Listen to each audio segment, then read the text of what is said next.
Last کو سے نکالنے کا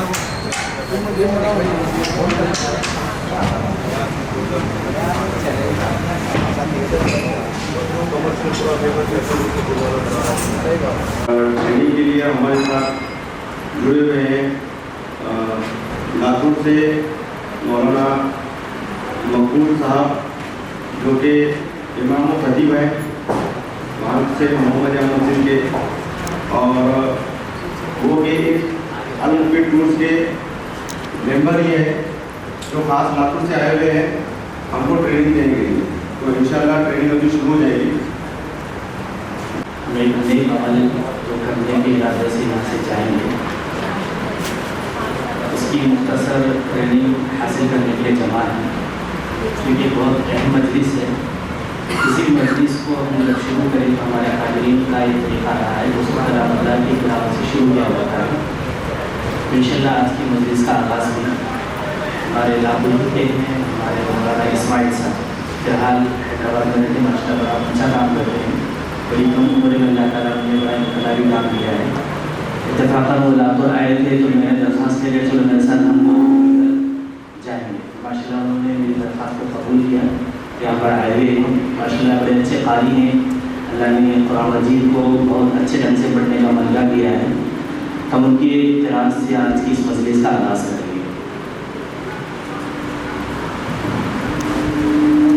أعوذ بالله من الشيطان الرجيم بسم الله الرحمن الرحيم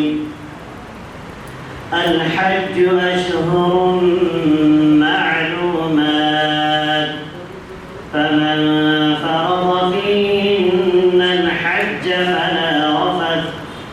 فلا رفث ولا فسوق ولا جدال في الحج وما تفعلوا من خير يعلمه الله وتزودوا فإن خير الزاد التقوى واتقون يا أولي الألباب صدق الله العظيم۔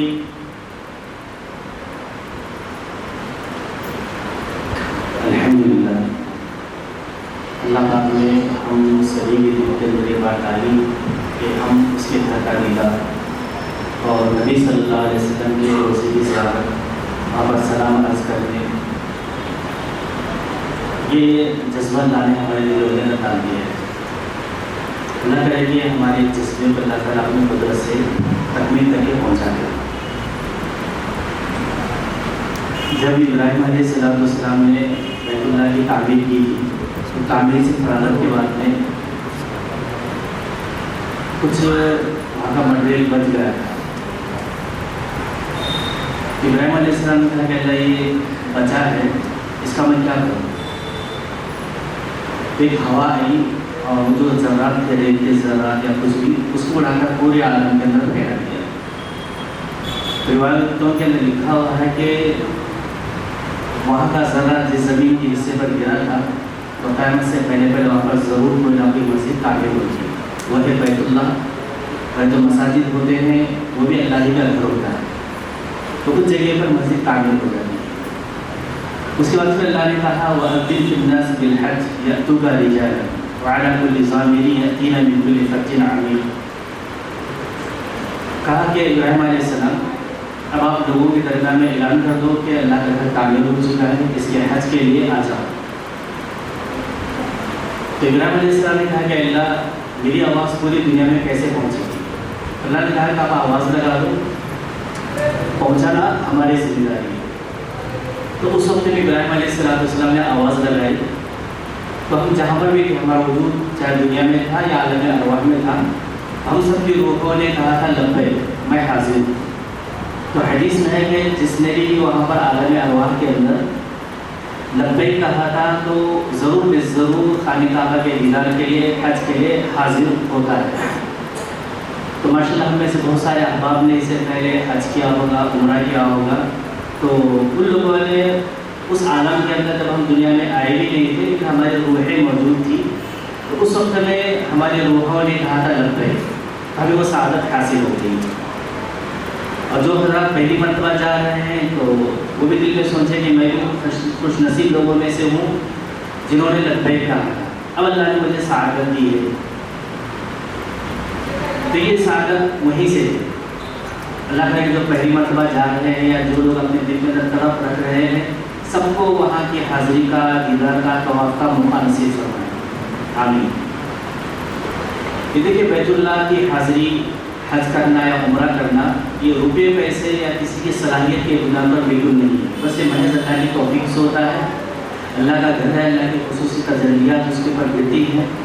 جب تک کہ کسی بندے کے دل کے اندر سچی طرف یا اللہ تعالیٰ کا اس پر خصوصی فضل نہ ہو تب تک کہ اس کی حاضری ممکن نہیں ہے۔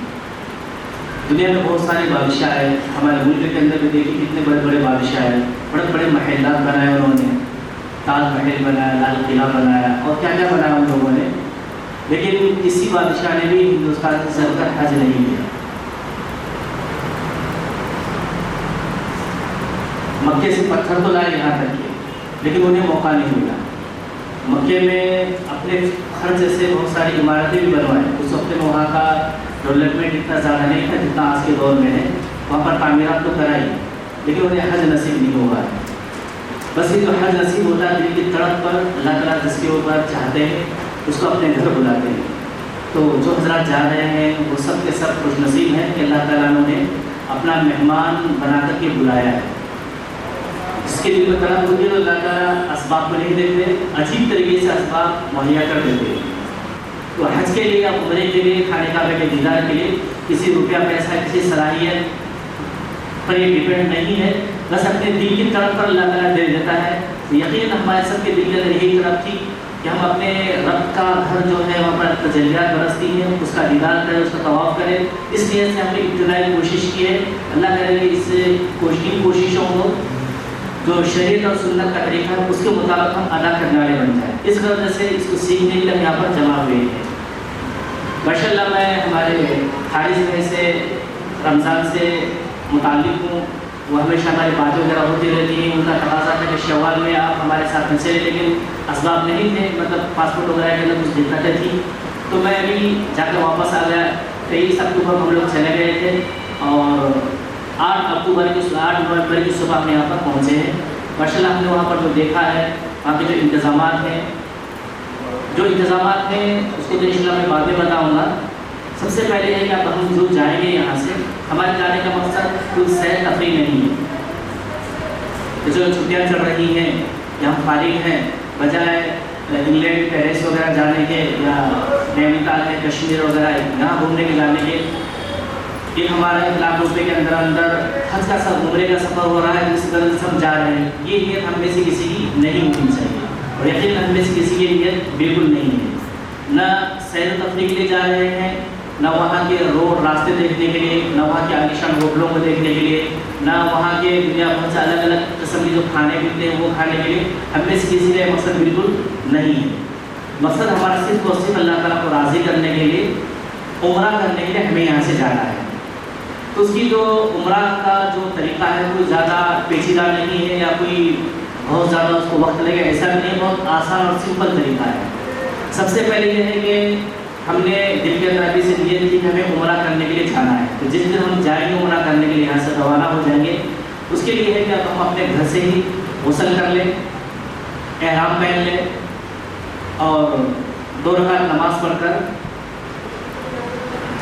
یہاں سے نکل جائیں، یا کہ پھر جب ممبئی پہنچیں گے وہاں پر ایئرپورٹ پر بھی انتظام ہوتے ہیں۔ دوسرے گروپوں کا حال یہ ہوتا ہے کہ وہ لوگ سیدھے حاجیوں کو ایئرپورٹ لے جاتے ہیں، لیکن ماشاءاللہ ہماری جو ٹیم ہے وہ اپنے جو حاجی ہوتے ہیں، جو ساتھی ہوتے ہیں، انہیں باہوب انداز کے اندر پورے وقار کے ساتھ میں رکھنا ان کی دلی طرف ہے۔ میں بھی اس سے پہلے جب گیا تھا تو بڑا تعجب ہوا کہ ماشاءاللہ اتنے کم خرچے کے اندر اتنی ساری سہولتیں اور اتنی عزت اور اتنا احترام حاجیوں کا۔ اس سے پہلے میں بھی گیا تھا دوسرے حصے، لیکن وہاں پر یہ سارے مناظر دیکھنے کو نہیں ملے، تو بڑی خوشی ہو گئی، دل سے دعائیں بھی نکلی تھی کہ ہمارے ساتھی تھے، تقریباً 41 لوگ تھے، شلاپور کی زیادہ تھے تعداد کے اندر، اوسی کی بھی تھے اور لاتور کی بھی تھے۔ تو ان کی جو تہذیب ہے، ان کا جو حاجیوں کی خدمت کا جو جذبہ ہے اس کو دیکھ کر واقعی میں دل سے دعائیں سب کی نکل جاتی ہیں. وہاں کی وہ ہوٹل کی نام ان کا اصل رہ گیا تھا سن شائن ہوٹل. تو ماشاء اچھی ہوٹل ہے, بالکل معیاری ہوٹل ہے. وہاں پر چونکہ ہم رات بھر سفر کر کے جاتے ہیں, بشیر تقاضے ہوتے ہیں بہت سارے, تو وہاں پر کچھ دیر کے لیے آرام کرنے کا موقع ملتا ہے, فریش ہونا ہے, غسل کرنا ہے, پھر ناشتہ بھی کرایا ماشاء اللہ اچھا معیاری, دوپہر کا کھانا بھی وہاں پر کھلایا, اور پھر ٹیکسی کروا کر ایئرپورٹ پر پہنچایا. بڑی خوشی ہوئی کہ اتنی ساری خدمات دوسرے لوگ عام طور پر نہیں کرتے. اللہ ماشاء اللہ کوئی کرتا بھی ہوگا, لیکن ہم نے پہلی مرتبہ دیکھا ہے ایسا. اس سے پہلے میں نے 2 مرتبہ سفر کیا تھا, لیکن اتنی ساری سہولت تھی نہیں دوسرے گروپوں سے, تو بڑی خوشی ہوئی. تو خیر ہوٹل سے یہاں اگر ہم نے گھر سے احرام نہیں باندھا ہے تو ہوٹل میں تو غسل کر کے احرام باندھ سکتے ہیں, یا کہ اگر وہاں نہیں باندھنا ہے تو وہاں جانے کے بعد ایئرپورٹ پر مسجد ہے چھوٹی سی عبادت خانہ, تو وہاں پر بھی احرام باندھ سکتے ہیں. لیکن وہاں پر کبھی کبھار ہوتا ایسا ہے کہ ساتھیوں کا سامان ٹیکسی میں چڑھانے میں کرنے میں تھوڑی سی تاخیر ہو سکتی ہے, پھر وہ امیگریشن ہے, بورڈنگ کا وقت قریب آتا ہے اور وقت فلائٹ کا اڑنے کا قریب آتا ہے, تو تھوڑا سا گڑبڑی ہوتی ہے. تو بہتر یہ ہے کہ ہوٹل ہی سے احرام باندھ لیں, ابھی نیت نہ کر لیں, نماز بھی نہ پڑھے. وہاں جو ایئرپورٹ پر جو عبادت خانہ ہے وہاں پر جا کر 2 رکعت نفل نماز ادا کریں. پھر اس کے بعد جب ہمارا اگلا جو مرحلہ ہے فلائٹ پہ بیٹھنے کا, وہاں پر چلے جائیں. وہاں پر بیٹھ کر کچھ دیر کے لیے ہم انتظار کر سکتے ہیں. جدہ سے بہت پہلے ہماری جو میقات ہے اس کا نام ہے یلملم. اسکرین کے اندر دیکھ اپنے موبائل میں یا کسی جہاز کے اندر سامنے بھی اسکرین ہوتی ہے, اس میں اپنا جو میپ کو چالو کرے.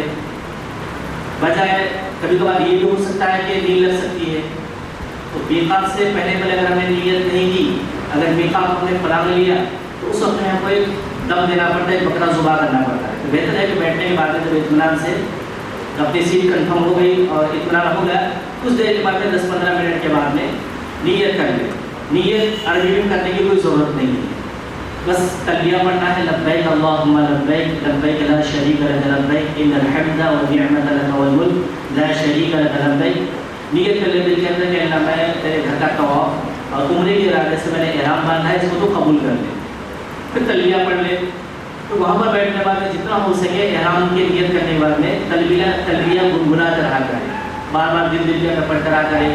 بہتر ہے کہ ایسا گنگناتے رہیں کہ کم از کم اپنے کو سنائیں گے. اگر کوئی دوسرے کو ڈسٹرب ہو رہا ہے تو تھوڑا سی اتنی آواز سے کہ اپنے کان کو سنایا دیتا ہے, لبیک اللہم لبیک, اس کو گنگناتے رہا کریں.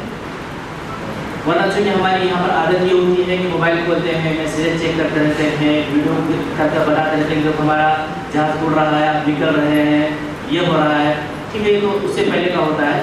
تو بس یکسو ہو کر دل کی طرف ہے کہ مجھے اپنے رب کے گھر کا دیدار کرنا ہے, اس کا طواف کرنا ہے وغیرہ.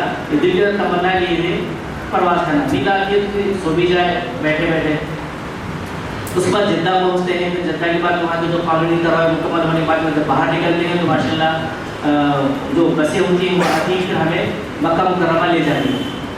مکہ مکرمہ پہنچنے کے بعد میں ماشاء اللہ ہمارے جو ساتھی ہیں وہ کوشش یہ کرتے ہیں کہ ہمارے حاجی سفر کر کے آئے ہوئے ہیں اور تھکے ہوئے ہیں, بھوک بھی لگتی ہے, تو پہلے یہ کہتے ہیں کہ جیسے فارغ ہو جاؤ تم اپنے کمرے میں سامان وغیرہ سیٹ کر کر کھانے کے لیے آ جاؤ, کھانا کھلاتے ہیں.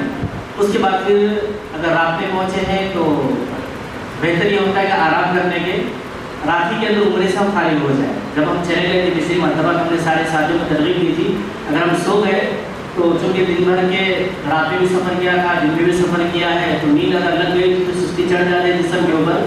اس کے لیے ہے کہ صبح کا انتظار کیے بغیر ہم نکل جائیں یہاں سے. تو ماشاء اللہ ہمارے گروپ کے سارے ساتھی اس کے لیے تیار ہو گئے. وہاں کے جو ہمارے گروپ کے جو ذمہ دار تھے, وہاں کے جو انتظامات کرنے والے شعیب بھائی ماشاء اللہ بڑے محنتی آدمی ہیں, بڑے خوش اخلاق ہیں. وہ تو تھے لیکن اس مرتبہ ماشاء اللہ یہاں کے ہماری ٹیم کے خود ساتھی ہمارے حارث بھائی ہیں ساتھ میں, تو وہ تو اس سے اچھی ہماری خدمت کریں گے انشاءاللہ. تو ہم سب کو لے کر وہ حرم چلے گئے.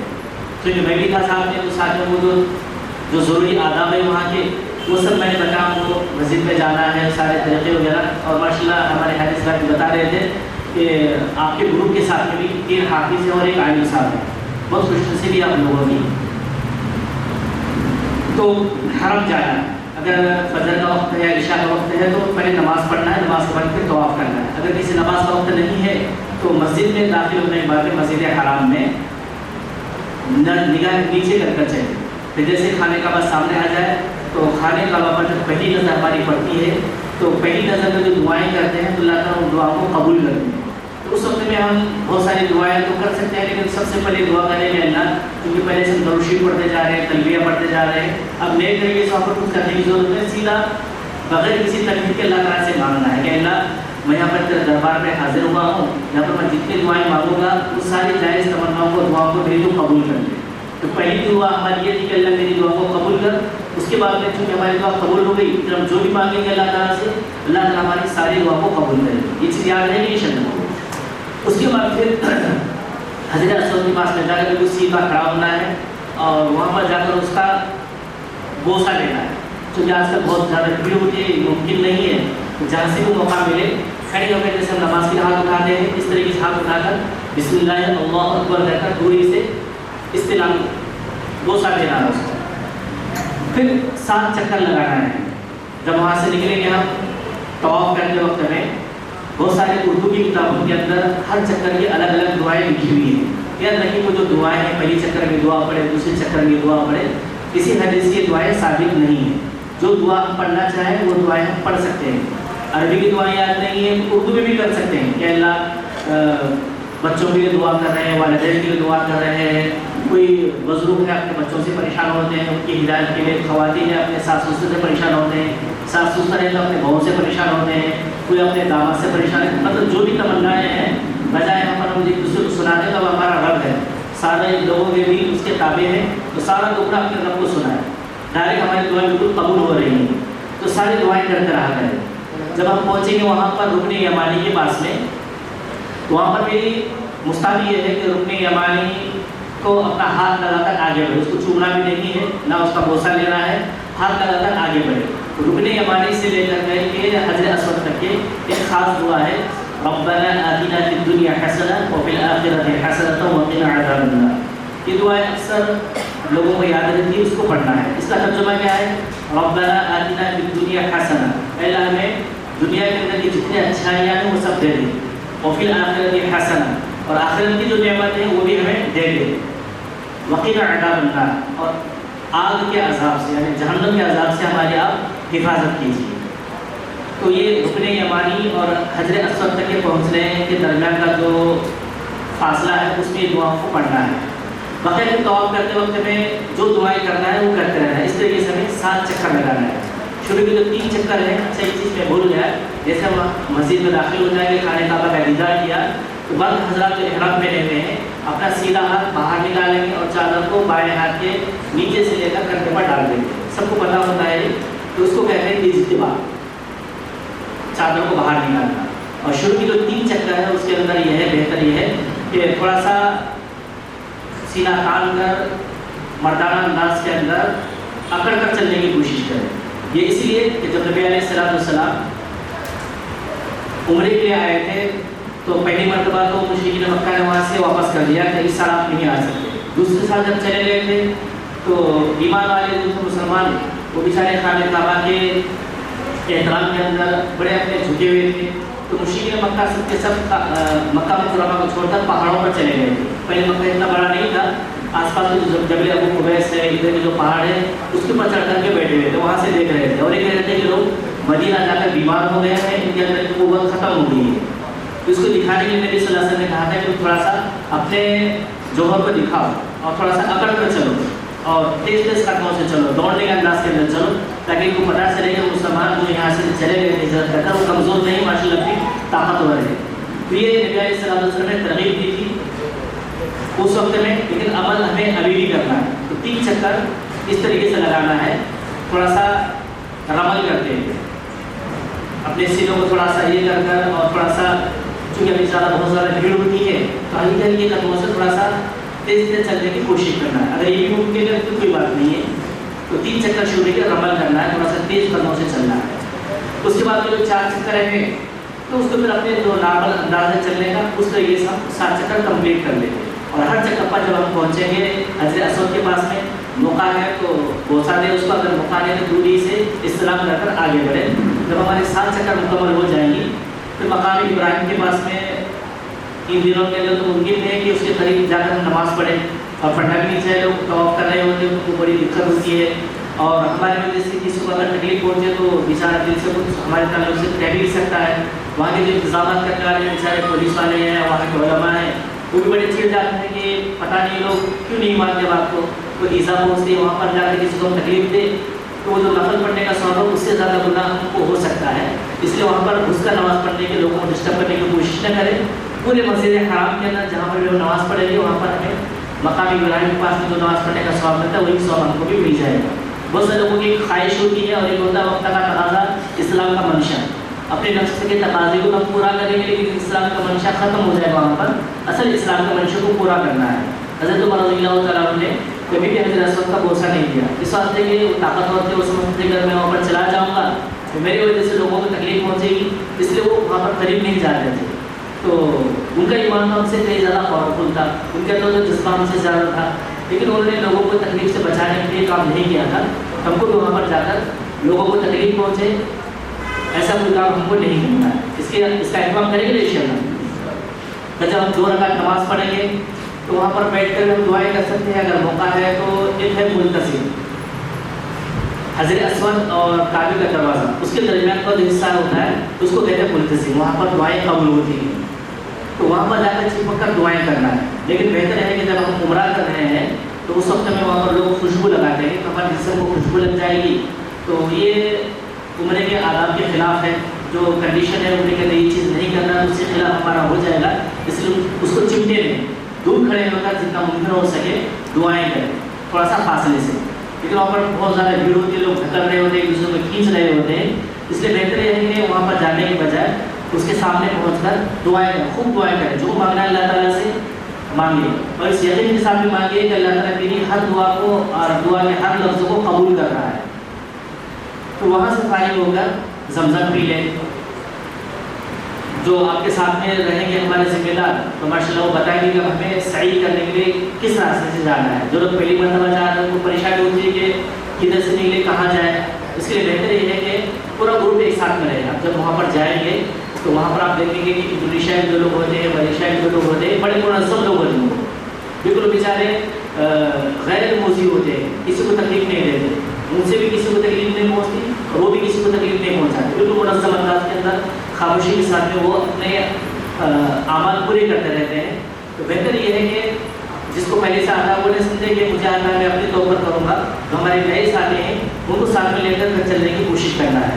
اس سے پہلے ہمارے کانجر کا ٹور تھا، اس وقت میں اپنے والد صاحب کے ساتھ چلا گیا تھا.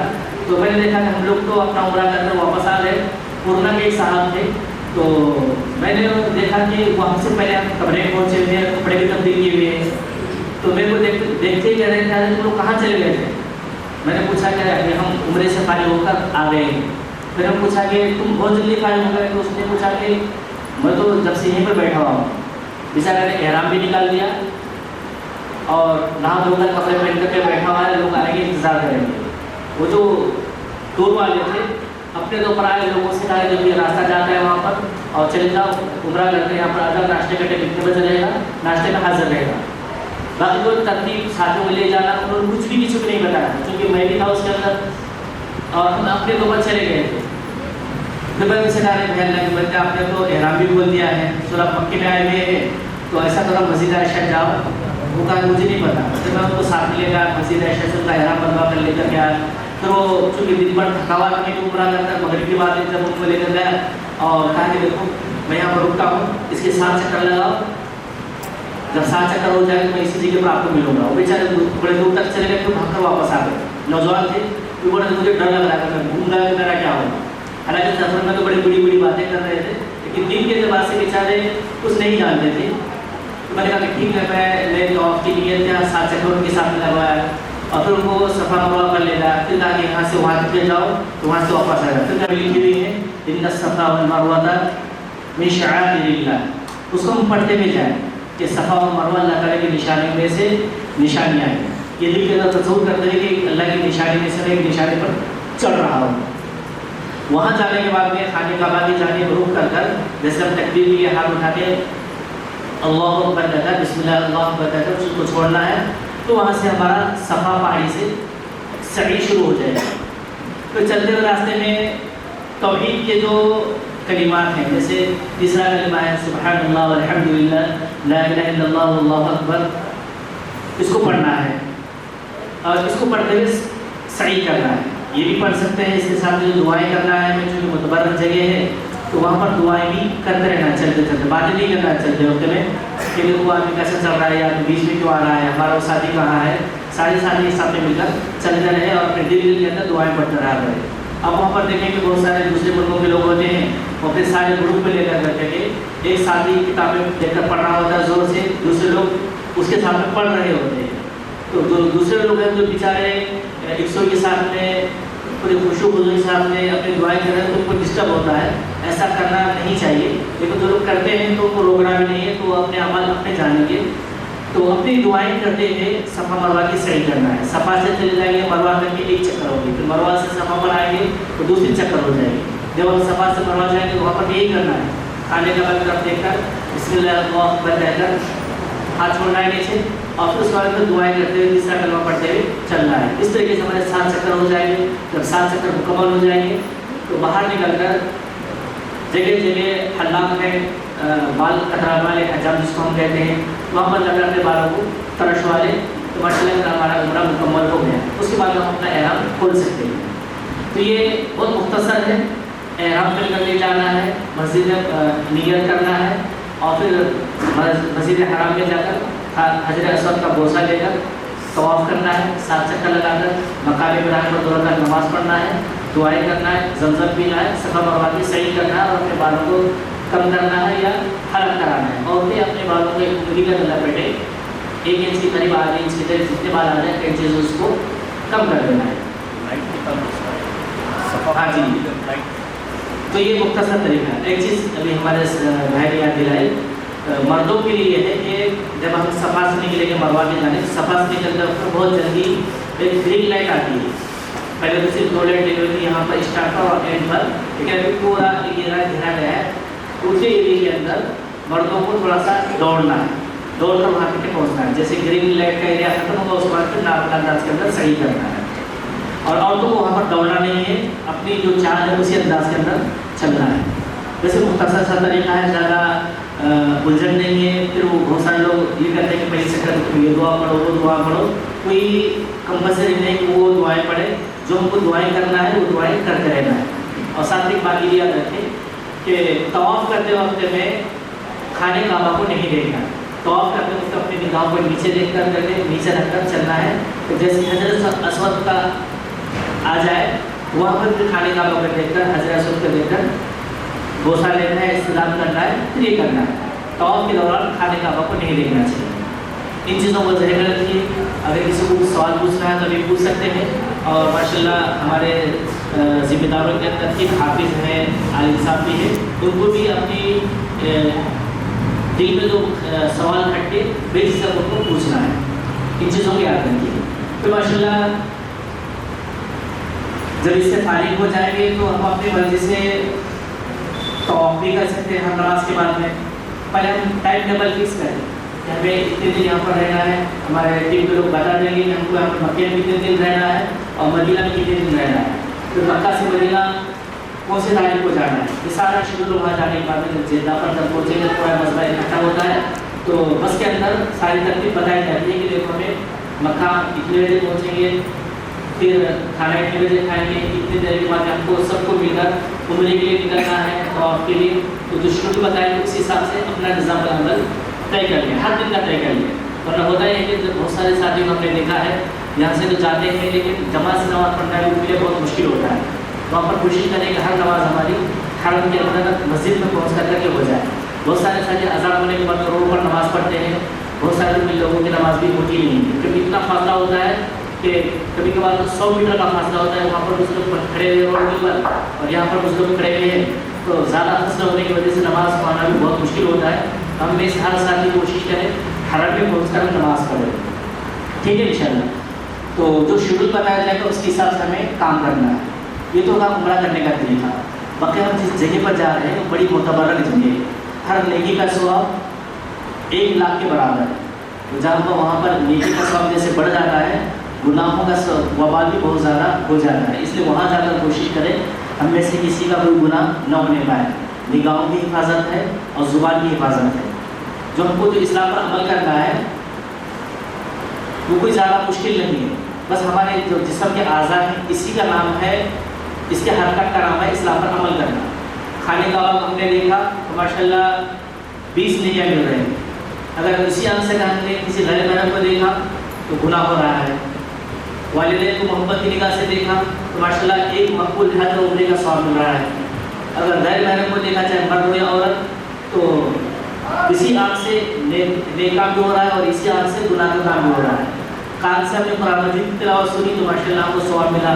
اگر کان سے ہم نے کسی کی غیبت سنی تو گناہ ہو گیا. ہاتھ سے کسی کی مدد کی تو ثواب مل رہا ہے. ہاتھ سے اگر کسی کو تھپڑ مارا, چاہے بچے کو ہو یا بیوی کو ہو یا کسی کو بھی ہو ماتحت کو, تو اس پر ہم کو گناہ مل رہا ہے. تو دیکھیے عمل حاجی کا ہے, عمل کان کا ہے یا آپ کا ہے, اس پر ثواب بھی مل رہا ہے, گناہ بھی ہو رہا ہے. بس جسم کو کنٹرول کرنا ہے اور خاص طور سے اس مقدس جگہ پر جا کر اس کو کنٹرول کرنا ہے. وہاں جانے کے بعد میں کسی کی غیبت بالکل نہیں کرنا ہے. چونکہ وقت خالی ہوتا ہے, یہاں پر ہم اپنے کاروبار میں رہتے ہیں, وہاں پر صرف طواف ہے یا نمازیں ہیں, دوسرا کوئی کام نہیں ہوتا. بیٹھنے کے بعد میں ہم پر ادھر ادھر کی باتیں ہوتی رہتی ہیں.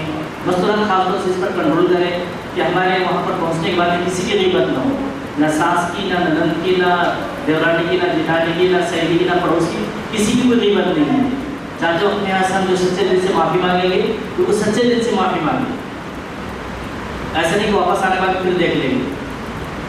معافی مانگ کر جائیں گے, سب دل کے جتنی خلیش ہے سب نکال کر جائیں گے تاکہ ہمارا جو دل بالکل کیڑے سے, حسد سے, دشمنی سے بالکل صاف ستھرا ہو. صاف دل لے کر ہم اپنے رب کے بارگاہ میں جائیں گے اور اپنے گناہوں کو بخشوا کر واپس آئیں گے.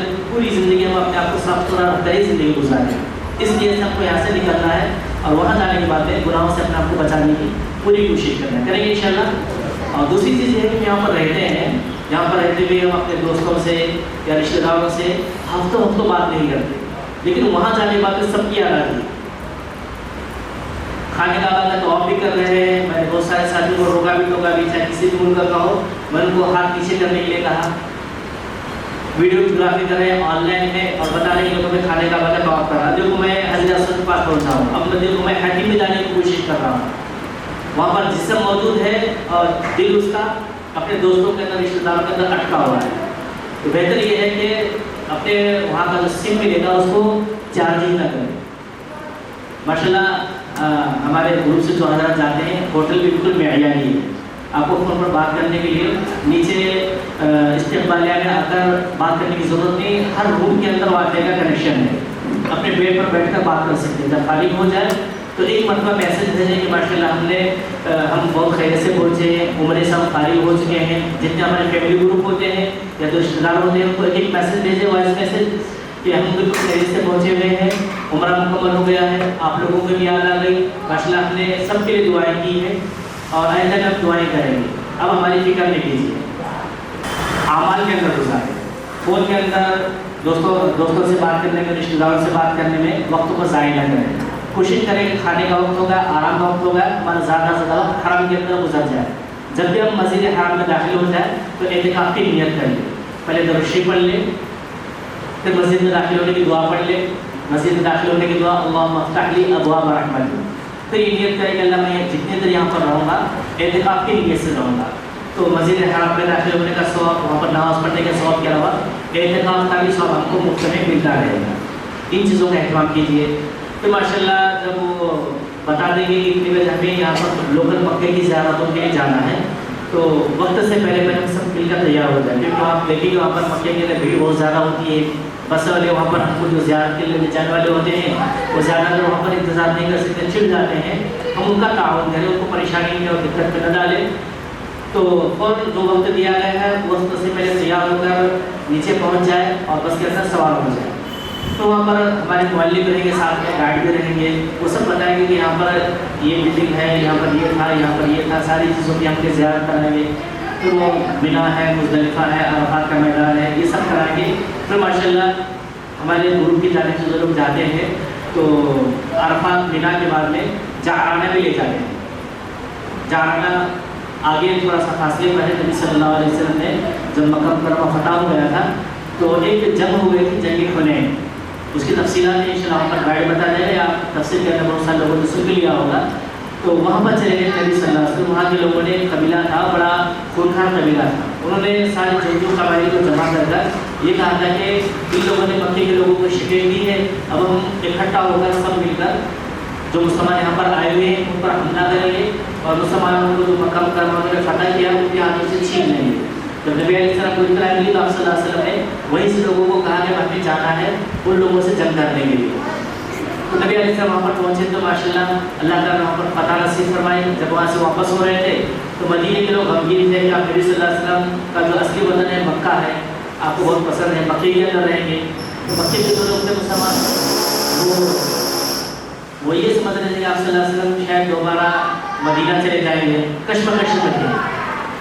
جب وہاں پر نبی علیہ السلام وہاں سے واپس آ گئے حنین سے, جعرانہ جو جگہ ہے وہاں پر رک گئے اور وہاں پر عمرے کے احرام باندھ اور کہا کہ پہلے مکہ مکرمہ جائیں. تو مکہ مکرمہ جا کے نبی علیہ السلام نے اپنا عمرہ کیا تھا واپسی کے وقت میں. تو مکے کے لوگ خوش ہو گئے کہ شاید یہاں پر رہیں گے. مدینے کے لوگ مایوس تھے. تو آپ صلی اللہ علیہ وسلم نے کہا کہ نہیں, اب اس کے بعد میں میرا جینا مرنا تمہارے ساتھ میں مدینہ واپس چلا جاؤں گا. تو جو جعرانہ ہے وہ جگہ ہے جہاں سے حنین سے واپسی وقت میں نبی صلی اللہ علیہ وسلم نے عمرے کا احرام باندھ کر عمرہ کیا تھا. تو ماشاءاللہ وہ جگہ بھی ہمارے جو انتظامیہ ہے وہاں پر آپ کو لے جائے گا جعرانہ, تو وہاں سے عمرے کا احرام بھی باندھنا ہے. لیکن یہ یاد رکھیے کہ وہاں سے عمرہ کرنا کوئی ضروری نہیں ہے. لیکن یہ سمجھ کرتے کہ نبی علیہ السلام نے عمرہ کیا تھا یہاں سے, ہم کو بھی کرنا ہے. تھوڑی سی مشقت ہوگی لیکن اس کو کر لیں, کوئی حرج نہیں ہے. تو وہاں سے عمرے کا احرام باندھ کر پھر ایک عمرہ ہوتا ہے, ہمارا دوسرا عمرہ ہوتا ہے. ایک تو پہلا عمرہ ہوتا ہے, یہ دوسرا عمرہ جعرانہ سے ہوگا. اس کے بعد اپنی مرضی سے مسجد عائشہ ہے, مسجد عائشہ سے بھی احرام باندھ کر وہاں سے عمرہ کر سکتے ہیں. مسجد عائشہ سے عمرہ کیوں کرتے ہیں؟ جب نبی علیہ السلام نے اپنا حج کیا تھا تو اس وقت مسجد عائشہ رضی اللہ تعالیٰ عنہ ساتھ میں تھی. ان کے عذر کے دن شروع ہو گئے تو وہ رونے لگتے ہیں کہ اللہ کے رسول میرا کیا ہوگا, میرا حج کا کیا ہوگا. تو نبی علیہ السلام کی بات نہیں, آپ کی عذر ہے. جب وہ فارغ ہو گیا اپنے عذر کے دنوں سے تو اللہ کے رسول صلی اللہ علیہ وسلم نے حضرت عائشہ رضی اللہ تعالیٰ عنہ کو تنعیم بھیجا, جہاں پر وہ ابھی مسجد عائشہ ہے اسی علاقے کا نام ہے تنعیم. تو کہا کہ آپ کو یہاں سے عمرے کا احرام کا عمرے کی نیت کر لو. عورتوں کے لیے کوئی عمرے کا اسپیشل کوئی ڈریس نہیں ہوتا, سفید ڈریس بھی کوئی ضروری نہیں ہے. جو لباس ہمارا ہوتا ہے وہی عمرے کا لباس ہوتا ہے, وہی احرام ہوتا ہے. تو وہاں سے نبی علیہ السلام نے کہا کہ تم یہاں سے پہنچ کر عمرے کی نیت کر لو, تو وہاں سے تم جا کر عمرہ کر لو. تو اس لیے وہاں پر ایک مسجد بنائی گئی, اس مسجد کا نام بھی رکھا گیا جہاں سے حضرت عائشہ رضی اللہ تعالیٰ عنہ نے عمرے کا احرام باندھا تھا. تو اس مسجد کا نام ہے مسجد عائشہ. وہاں سے ایک عمرہ کر سکتے ہیں, تو ہمارا تیسرا عمرہ ہو جائے گا. تو اس کے بعد میں مکے کی زیارتیں بھی ہو گئی. پھر وہاں پر ہمیں عبادت کرنا ہے, زیادہ سے زیادہ طواف کرنا ہے. ہم پورے دن کا شیڈول بنا لیں گے, اتنے بجے ناشتہ فجر کے لیے تہجد کے لیے چلے جائیں گے. تہجد سے پہلے ہمیں ایک طواف کریں گے, پھر تہجد پڑھیں گے, پھر فجر پڑھ لیں گے. فجر کے بعد پھر آ کر ہوٹل پر ناشتہ کر لیں گے. ناشتے کے بعد میں کچھ دیر چونکہ بہت جلدی اٹھے تھے اس لیے تھوڑا دیر آرام کرتا. ظہر سے پہلے جو وہاں پر ظہر کی نماز آج کے زمانے کے اندر 12 شاید 10 یا 17 منٹ کے آس پاس میں ظہر کی نماز ہو جاتی ہے. اس لیے ہم 12 بجے سے پہلے آرام کر کر حرم میں پہنچ جائیں. پھر جیسی نماز ہو گئی تو ایک طواف کر کر ہم واپس آ سکتے ہیں. 1 بجے کے بعد میں 2 طرح کے کھانے کا انتظام ہوتا ہے, 1 سے لے کر 2-2:30 بجے تک کا. تو واپس اگر کھانا کھا لیں, کھانا کھا کر پھر تھوڑا سا آرام کر لیں. اور اس وقت میں حرم میں عصر کی نماز بہت جلدی ہوتی ہے. جب ہم تھے وہاں پر 3:27 پر اذان ہو رہی تھی, تو 3:30 بجے سے پہلے 3:15 بجے ہم حرم میں پہنچ جائیں اور وہاں پر پہنچ کر نماز پڑھ لیں. عصر کی نماز کے بعد میں بہت زیادہ وقت ملتا ہے عصر اور مغرب کے درمیان. ہمارے پاس میں جو نمازیں ہوتی ہیں غروب سے 1-1.5 گھنٹہ پہلے ہوتی ہیں, لیکن حرم کے اندر نمازیں بہت پہلے ہوتی ہیں. اول وقت میں وہ لوگ نماز پڑھتے ہیں. وہ مسائل کے اندر نہیں پڑھنا ہے کہ ہماری نماز ہوتی ہے نہیں ہوتی ہے, حج کے اعتبار سے ٹائم شروع نہیں ہو رہا ہے. جس مسجد میں ہم وہاں پر پہنچیں گے تو وہاں کے حساب سے ہم ان کے تابع ہیں, تو نماز پڑھ لیں تو ہماری نماز تو ہو جاتی ہے, مسائل کی بیچ میں نہ پہنچے. تو عصر کی نماز پڑھ کر بھی ایک طواف کر لیں. ہم کو کھانا کھانا ہے 8 بجے, تو وجہ ہے کہ وہاں سے واپس آنے کے وہیں پر رہے, تلاوت کرے, ذکر اذکار کریں, دعاؤں کا اہتمام کریں. پھر مغرب کا وقت آتا ہے, مغرب کے بعد تھوڑا سا ٹائم کم ملتا ہے, اگر موقع ملے تو طواف کر لیں, اگر موقع نہیں ہے تو وہیں پر بیٹھ کر قرآن مجید کی تلاوت کر لیں. بہت سارے جگہوں پر علماء کرام کے درس ہوتے ہیں. 89 نمبر گیٹ کے اوپر مولانا مکی صاحب ہیں, ماشاء اللہ بڑا درس مشہور ہے ان کا, سوال جواب بھی ہوتے ہیں, ان کے درس میں بھی شامل ہو جائے. کسی کو پوچھے کہ وہاں پر ان کا جو درس ہے, ان کا جو بیان ہے کہاں پر ہوتا ہے, تو ساتھ ہی بتا دیں گے. وہاں پر پہنچ کر ان کے بیان کو بھی سنیں, سوال جواب کو سنیں, ہمارے علم کے اندر اضافہ ہو جائے گا. عشاء کی نماز کے بعد میں عشاء جلدی ہوتی ہے, وہاں پر 7:10 یا 17 منٹ پر عشاء کی اذان ہوتی ہے. تو عشاء پڑھنے کے طواف کر کر پھر ہم اپنے ہوٹل جا کر کھانے سے فارغ ہو کر آرام کر سکتے ہیں. تو اس طرح سے ہم اپنے وہاں کے دنوں کو اور رات کو گزاریں. انشاءاللہ ہمارا جو سفر ہے بہت اچھا گزر جائے گا, اور ثواب کے اندر زیادہ سے زیادہ ثواب کمانے کی ہم کو کوشش کرنا ہے. اللہ نے قرآن مجید میں کہا ہے کہ ایک دوسرے سے نیک کاموں کے اندر سفر کرنے کی کمپٹیشن کرنے کی کوشش کرو. تو وہاں پر ہم کو جا کر ایک دوسرے سے خریداری میں کمپٹیشن نہیں کرنا ہے. خواتین کے اندر مادہ زیادہ ہوتا ہے, فلانے نے یہ چیز خریدی ہے تو ہم کو بھی یہ چیز خریدنا ہے, اس کی حرص نہ کرے. اگر اس نے اتنا طواف کیا تو میں اس سے زیادہ کیسے کروں. کوشش کرے مکے کے اندر ہمارا ایک قرآن مکمل ہو جائے, مدینے میں ایک قرآن مکمل ہو جائے. ترتیب بنا لیں تو بہت آسانی سے ہو جاتا ہے. ہر نماز کے بعد ایک پارہ پڑھ لیں گے تو ایک دن میں 5 پارے ہو جائیں. اس کو اچھا پڑھنے آتا ہے تو 30 سے 40 منٹ ایک پارہ ہو جاتا ہے. اس کو آدھا گھنٹہ تک پڑھنا ہوتا ہے تو 1 گھنٹے کے اندر پارہ ہو جاتا ہے.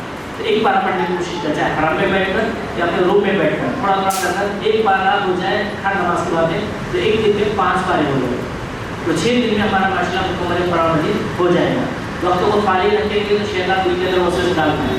شیطان ایسا نہیں کہ مکہ میں جیسے وسوسے آئیں گے, ہم حجر اسود کے پاس نہیں, خانے کعبے کے اندر چلے گئے, وہاں پر بھی شیطان ہمارے دل کے اندر وسوسے گناہوں کے خیالات ڈال سکتا ہے. اس لیے اس سے بچنے کے لیے اللہ کا ذکر ہے. اللہ کے ذکر میں سب سے افضل ذکر ہے قرآن مجید کی تلاوت. قرآن مجید کی تلاوت کریں گے تو شیطان ہمارے دلوں پر وسوسے ڈالنے میں ناکام رہے گا, اور ہم کامیاب ہو جائیں گے, اللہ تعالیٰ کا تقرب حاصل کرنے میں. تو گناہوں سے بچ کر نیک کام زیادہ سے زیادہ کرنے کی, ایک دوسرے سے آگے بڑھنے کی کوشش کرنا ہے. تو دوسری چیز یہ ہے کہ جب ہم وہاں پر جائیں گے تو اس سفر سے تھکے ہوئے ہیں, 1-2 دن ہمیں وہاں پر ایڈجسٹ ہونے میں لگ جاتا ہے. تو چونکہ جو کھانا بنتا ہے وہاں پر, ہم اپنے گھر کے اندر اپنے حساب سے شرابری اعتبار سے تیز کھاتے ہیں, نمک زیادہ کھاتے ہیں. وہاں پر جو بنتا ہے عام لوگوں کی رعایت کرتے ہوئے کھانا بنتا ہے. ماشاءاللہ جو کھانا بنتا ہے بالکل معیاری کھانا ہوتا ہے. ہم اپنے گھر کے اندر دیکھتے ہیں کہ 1 سالن بنتا ہے زیادہ سے زیادہ, یا زیادہ سے زیادہ 2 سالن بن جاتے ہیں, اور اسی کو دن بھر کھاتے ہیں. ناشتے میں جو کھانا بنتا ہے عام طور پر اکثر گھروں کے اندر دوپہر میں رات میں وہی چلتا ہے. زیادہ سے زیادہ روٹی بنتی ہے, 1 آدھ سالن کا اضافہ ہو جاتا ہے. لیکن وہاں پر ہم دیکھتے ہیں ماشاء اللہ 3-4 نمونے کے سالن بنتے ہیں, روٹی بھی ہوتی ہے, چاول بھی ہوتی ہے, کوالٹی بھی اچھی ہوتی ہے. یہاں پر زیادہ تر باجی کا گوشت کھاتے ہیں, لیکن وہاں پر بکری کا گوشت ملتا ہے, چکن ملتا ہے, اور پھر تھوڑا سا ذائقے کے لیے اچھی چیزیں مہیا کرانے کی کوشش بھی کرتے رہتے ہیں. تو 1-2 دن ہمیں وہاں کے کھانے کو تھوڑا سا برداشت کرنا پڑے گا. کوالٹی اچھی ہوتی ہے, لیکن چونکہ ہم نے یہاں پر زیادہ نمک والے, زیادہ مرچ والے کھائے تو وہاں پر تھوڑا سا ٹھیکا ہوتا ہے, لیکن نمک وغیرہ وہاں پر رکھا ہوتا ہے. تو نام رکھنے کے لیے کوئی گنجائش نہیں ہے, لیکن پھر بھی دل کے اندر آتا ہے کہ میرے مزاج کے حساب سے کھانا نہیں ہے, تو تھوڑا سا ایڈجسٹ کرنا پڑے گا. لیکن ماشاء اللہ ہوتا کھانا بہت اچھا ہے. اور ایک چیز ذہن میں رکھیں کہ وہاں پر کھانا کھانے کے لیے نہیں جا رہے, عبادت کے لیے جا رہے ہیں, تو کچھ دیر لگے گا ایڈجسٹ کرنے کے لیے. اور جو وہاں پر انتظام رہے گا, آرام کرنے کا, ہوٹل جو رہے گی ہمارے معیار سے بہت اونچی ہوٹل مل رہی ہے ماشاء اللہ. تو جو بھی ملا ہے اللہ تعالیٰ کا شکر ادا کریں. اور ایک چیز یہ ہے کہ جو رزق ہے, روزی ہے, اللہ تعالیٰ کے مقدر میں رکھا. جو ہمارے مقدر کا وہی ملنے والا ہے, جو مقدر میں نہیں ہے وہ بالکل ملنے والا نہیں. کبھی کبھار ایسا ہوتا ہے کہ دوسرے ملک کے ہیں, دوسرے اسٹیٹ کے لوگ ہیں, وہ چیز کھا رہے ہیں, سب کے بفے ایک ساتھ لگے ہوئے ہوتے ہیں, اور انتظام بھی سب کا ایک ساتھ ہوتا ہے. تو کبھی کبھار ایسا ہوتا ہے ان کو اچھا ملا ہے, ہم کو اچھا نہیں ملا ہے. وہ ان کے مقدر کا تھا, ہم کو جو مل رہا ہے ہمارے مقدر کا ہے. اللہ کے تقدیر کو وہاں پر جا کر ناشکری کر کر اپنے ساتھ کو ضائع نہیں کریں. اس کی کوشش کریں گے نا انشاءاللہ. تو کوشش تو یہی ہے, اچھے سے اچھا ہے. وہاں پر نام رکھنا نہیں ہے. بہت سارے ہوٹلوں کے اندر آپ نے دیکھا ہوگا کہ اگر یہاں پر کوئی آپ نے اچھائی دیکھی تو دوسروں سے کہو, اگر کوئی برائی دیکھے تو ہم سے کہو. اگر کچھ خامی ہے تو ہمارے جو ذمہ دار ہیں ہمارے گروپ کے ساتھ میں, تو اسے بے عزت کہہ سکتے ہیں کہ حارث بھائی کس چیز کی ہمیں تکلیف ہو رہی ہے، روم ہمیں کمفرٹ نہیں مل رہا ہے، اس کے لیے کمی ہے، اس کے لیے یہ چیز نہیں ہے، تو اس کا انتظام کرنے کی کوشش کریں، کیونکہ ہمارا مقصد جا کر وہاں پر اچھا شیمپو استعمال کرنا، اچھا صابن استعمال کرنا اور اچھا ہوٹل استعمال کرنا یہ بالکل نہیں ہے، لیکن چونکہ غذا بھی ضروری ہے اور آرام بھی ضروری ہے، تو جو لوگ ایک اچھے پیکیج والے جا رہے ہیں تو ہوٹل بہت زیادہ قریب ہے، جو تھوڑا سا کم پیسوں میں لے جا رہے ہیں تو ان کو تھوڑا سا اتنی نزدیک ہے لیکن نزدیک رہے گی انشاءاللہ، آزاد ہو جائے گی تو آزاد ہونے کے بعد میں مشکل سے 4.5 منٹ سے 5 منٹ یا 6 منٹ لاسٹ اتنے جلدی ہم حرم میں پہنچ سکتے ہیں۔ حرم کا جو کیریڈور ہے، اس کا جو شہر ہے وہاں تک ہم آسانی کے ساتھ پہنچ سکتے ہیں، کیونکہ میں نے وہاں پر جا کے دیکھا ہے، بہت متاثر ہوں ماشاء اللہ۔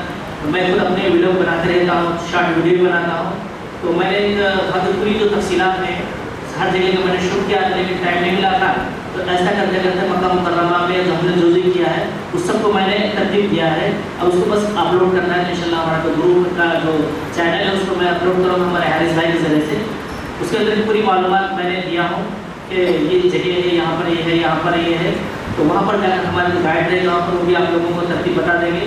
بس ایک جاتے وقت میں، آتے وقت میں، زیارت کرتے وقت میں، خاص طور سے طائف جاتے وقت میں ایک چیز یہ بھی یاد رکھے، طائف کا جو خرچ ہوتا ہے یہ ہمارے پیکیج کے اندر شامل نہیں ہوتا، اس کو اپنے طور پر دینا پڑتا ہے، 25 ریال یا 30 ریال وہ دیتا ہے بس والا، کیونکہ لمبا سفر ہے تو اس کا خرچ اپنے دن سے الگ سے ہمیں دینا پڑے گا، اس کو بھی ہم ذہن میں رکھیں۔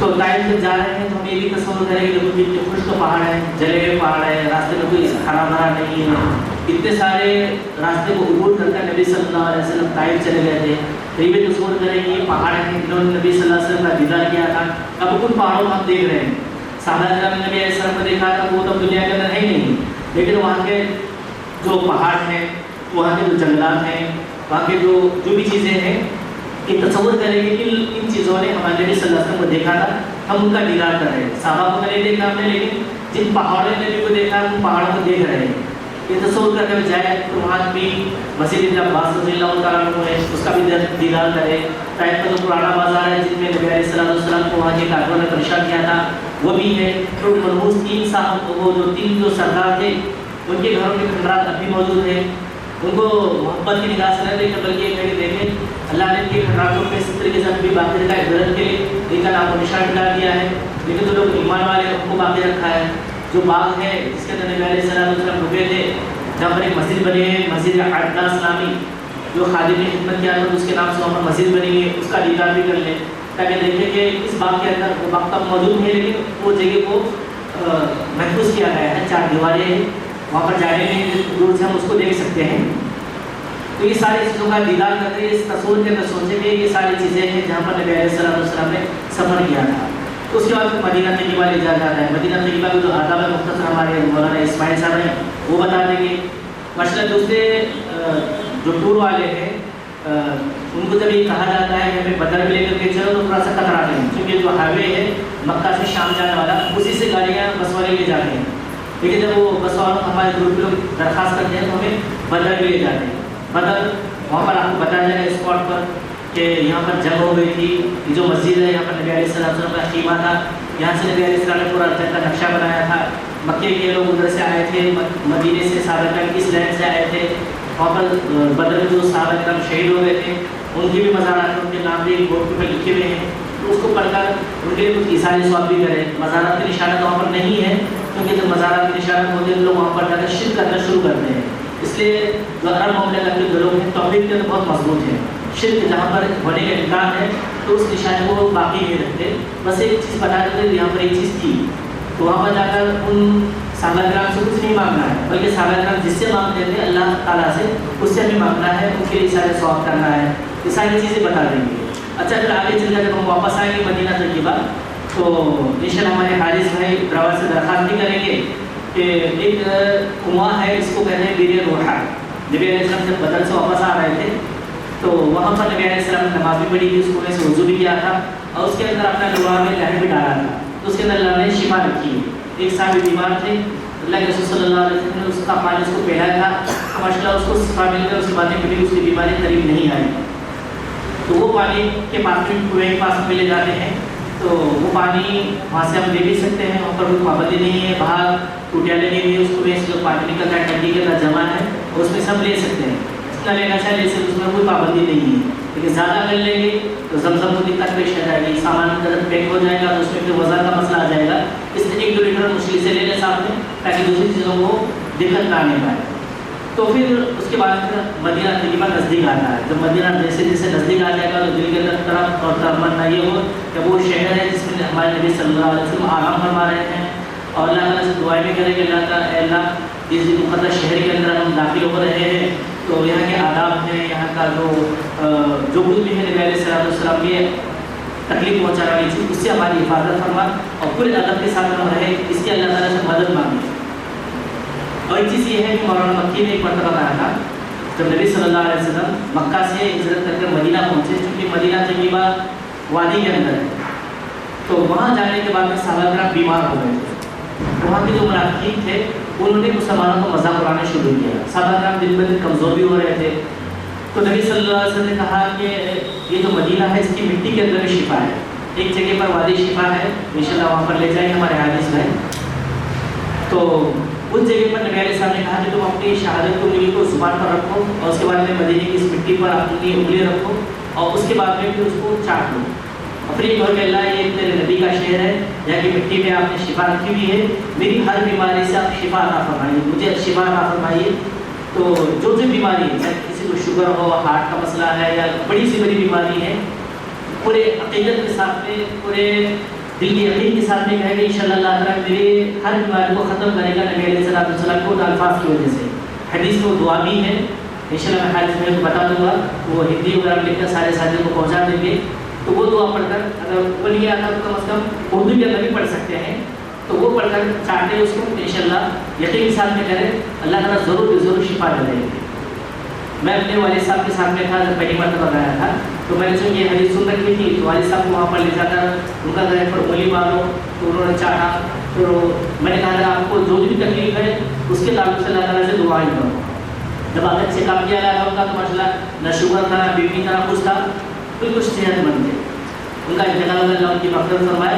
انتقال بھی ایسا ہوگا ماشاء اللہ کہ رمضان میں میں نے تہجد بھی پڑھے تھے، فجر کی نماز پڑھا، ایک بار کی تلاوت بھی کی ہے، اور پھر ہمارے بھائی صاحب سے کہتے ہیں مجھے اب تک کہ جانا چاہیے تھا اللہ کے پاس، تو بھائی صاحب نے کہا کہ اب وہ ایسے باتیں نہیں کرتے، تو ہوا ہے کہ ظہر کا وقت کا جب آ گیا تو وہ کہہ رہے تھے کہ مجھے جلدی لے کے چلو ظہر کی نماز پڑھنا ہے، تو بھائی صاحب کہہ رہے تھے کہ اسپتال سے جب سب کچھ ہو جائے گا تو اس کے بعد میں ہم جا کر نماز پڑھ لیں گے۔ باتیں کر رہے ہیں، تھوڑی دیر بعد ڈاکٹر آ گیا اور کہا کہ ان کا انتقال ہو گیا۔ والد صاحب نے میں بھی تو بات کیا ان سے 1 منٹ پہلے، دیکھا تو ماشاء اللہ کو پیارے ہو گئے، تو اس وقت کہ کوئی بیماری میں کوئی صحت مند تھے، تو دل کی یقین کے ساتھ میں جو نبی علیہ السلام نے دعائیں بتائی ہیں اس کو اگر ہم پڑھیں گے تو انشاءاللہ ہماری دعائیں ضرور قبول ہو جائیں گی۔ تو دعاؤں کا خاص اہتمام کریں، اللہ تعالیٰ کی زبانوں کے پیدا کرنے والے ہیں، کسی بھی زبان میں اس کو مانگیں گے تو اللہ تعالیٰ ہماری دعاؤں کو ضرور قبول کریں گے۔ لیکن نبی صلی اللہ علیہ وسلم کی زبان سے جو الفاظ نکلے تھے دعاؤں کے، اللہ تعالیٰ نے اس کو قبول کیا۔ وہ الفاظ اگر ہم کو عربی میں یاد ہوتے ہیں تو بہت اچھی بات ہے، بلکہ مسلمانوں کی دلی خواہش ہونی چاہیے کہ نبی صلی اللہ علیہ وسلم نے دعائیں مانگی ہیں مجھے یاد ہونا چاہیے۔ مثلاً دعاؤں کے اندر بڑا اللہ تعالیٰ نے بڑی برکت رکھی ہوئی ہے، بہت قیمتی باتیں درد دل کے ساتھ میں ہمارے سامنے رکھی ہیں۔ امید یہی ہے کہ اللہ ہم سب کو عمل کی توفیق عطا فرمائے گا، اور اللہ کی توفیق ملتی ہے ہماری سچی طرف اور ہم سب نیت کر لیں کہ انشاءاللہ ان باتوں پر عمل کریں گے انشاءاللہ۔ ایک چیز بس کے اندر جب ہم طائف سے مکہ آ رہے تھے تو میں نے یہ پوچھا تھا ساتھیوں سے کہ کسی کو اگر کوئی سوال کرنا ہے تو پوچھ سکتے ہیں، تو ماشاء اللہ جس دن ہم طائف چلے گئے تھے اپنے گروپ کے ساتھیوں کے ساتھ میں پڑوس میں پاکستان کے لوگ تھے اس میں، تو اس میں ہمارے گروپ کے ایک خاتون نے پوچھا تھا کہ کیا ہم اپنے جو زندہ رشتہ دار ہیں ان کی طرف سے عمرہ کر سکتے ہیں، تو ان میں کسی نے بتایا تھا کہ جو مرغوب ہیں صرف ان کی طرف سے کر سکتے ہیں، زندگی کی طرف سے نہیں کر سکتے، تو میں نے ان کو مسئلہ بتایا کہ کر سکتے ہیں، تو یہ بات بہت عام ہو گئی ہے، پتہ نہیں کس نے پوچھا رہا تھا، تو جیسے میں نے کہا کہ کر سکتے ہیں تو پاکستان کے خاتون دوست نے کہا کہ نہیں کر سکتے، ہم نے اپنے منہ پہ کر کے سنا، میں نے ان کو بتایا کہ کر سکتے ہیں، تو تو ایک صاحب نے کہا کہ سلسلے میں آپ کے پاس میں کوئی حدیث ہے؟ تو میں نے ان کو حدیث بھی بتایا تھا کہ نبی صلی اللہ علیہ وسلم جب قربانی کرتے تھے تو 2 لوگوں کی قربانی کرتے تھے، ایک اپنی جانب سے اور ایک ساری امت کی طرف سے. تو اس میں جو نبی علیہ السلام سے پہلے لوگ تھے چلے گئے دنیا سے، ان کی نیت ہوتی تھی، اور قیامت تک جتنے انسان آگے جو بھی دنیا میں بھی نہیں آئے ان سب کی جانب سے قربانی کرتے تھے. تو اس حدیث پر قیاس کرتے ہوئے یہ ہے کہ جو بھی ہم نئے کام کرے تو اس کے لیے سب کو شامل کر سکتے ہیں. تو جو زندہ ہے ہمارے رشتہ دار ان کی جانب سے جو کرنا چاہتا ہے، مثال طور پر کسی کے لانا ہے وہ بیچارے نہیں جا سکتے ہیں جسمانی عذر کی وجہ سے، بیماری کی وجہ سے، ان کی جانب سے اگر کرنا چاہیں تو کر سکتے ہیں. دوسری چیز یہ ہے کہ ہم ایک عمرہ سب کی طرف سے کر سکتے ہیں. ایک خاتون تھی ہمارے ساتھ میں، وہ کہہ رہی تھی میں نے اپنے بہن کی طرف سے کیا، والد صاحب کی طرف سے کیا، ان کی طرف سے کیا، ایک عمرہ اچھا عمرہ، مجھے دوسرا عمرہ نہیں ہے، ایک میرے والد صاحب کی طرف سے کرنا تھی، میری ارمان نہیں ہے. تو میں نے ان سے کہا تھا کہ آپ کو اس سے اگر پہلے پوچھتے تو میں آپ کو بتا دیتا کہ ایک عمرے کے اندر سب کی نیت کر سکتے ہیں، جتنے ہمارے رشتہ دار ہیں ان کی بھی کر سکتے ہیں، جو محروم ہیں نانا دادا وغیرہ جتنے بھی ہیں ان سب کی طرف سے ایک عمرے کے اندر نیت کر سکتے ہیں. اس کے علاوہ ذہن میں آ سکتا ہے کہ ایک عمرے کے اندر 100 کس کو ملے گا، شاید اس کا ڈیوائڈ ہو جائے گا. مثال طور پر ایک عمرے کا 100 کا 10 کروڑ نیکیاں مل رہا ہے، تو ہم نے نیت کی ہے 10 لوگوں کی، تو شاید 1 کروڑ سب کو مل جائے گا. ایسا نہیں ہے، سب کو جتنا ثواب ملتا ہے ایک عمرے کا سب کو اتنا ہی ثواب ملتا ہے. جیسے حدیث میں نبی علیہ السلام نے فرمایا اگر کوئی بندہ روزے دار کو پورا پیٹ بھر کر کھانا نہیں کھلاتا بلکہ کھجور کا ٹکڑا کھلاتا ہے یا تھوڑی سی لسی پلاتا ہے تو اللہ تعالیٰ اس کو ایک روزے دار کا افطار کاٹنے کا مکمل ثواب ملتا ہے. تو سب کو اتنا ہی ثواب ملتا ہے جتنے ہم نیت کریں. تو سب کی طرف سے ایک عمرہ کرنے کے لیے اگر ہم نے ہر دن ایک عمرہ کیا بہت زیادہ وقت لگتا ہے، جیسے کہ مولانا نے فرمایا عمرہ کرنے میں بہت سارا ٹائم لگتا ہے. جہاں وہاں سے عمرہ مانگ کے دعا پر سما مانگا سے انسان مسلم کو تھک جاتا ہے، تو جتنی بشاشت ہے اتنا عمرہ کرتا ہے، اس کے اندر سب کی نیت کر لے تو انشاءاللہ سب کو ثواب مل جائے گا. ایک تو اپنا عمرہ جب ہم یہاں سے جا رہے ہیں اس وقت میں نیت کر لے اپنے عمرے کی، اس کے بعد جب اپنی عمرہ کر رہے ہیں اس کو سب کی نیت کریں. اس مسئلے کو ذہن رکھیے.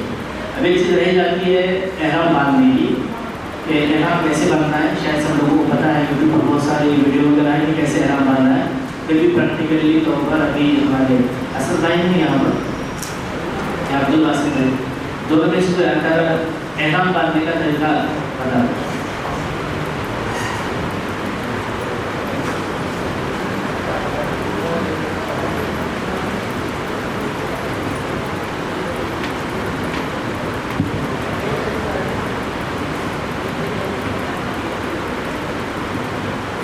ایک ہی طرف غور سے دیکھ لیں، کوئی زیادہ مشکل نہیں ہے.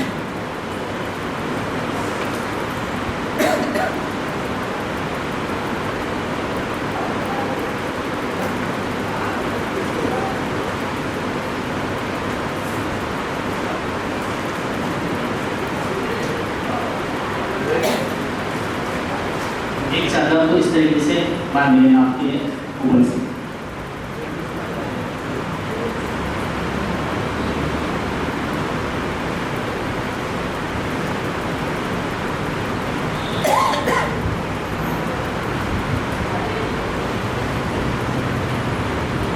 بس ہو گیا. لیکن جب ہم طواف کرنے کے لیے جائیں گے وہاں پر حضرت اسود پاس میں پہنچنے سے پہلے تیسرے بار سے آیا کرنا باہر نکالنا.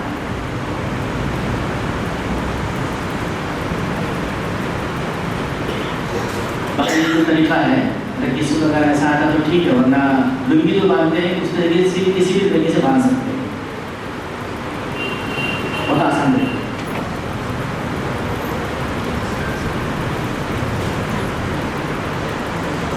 ٹھیک ہے، ماشاء اللہ بھی آپ حضرات نے بہت زیادہ وقت دیا.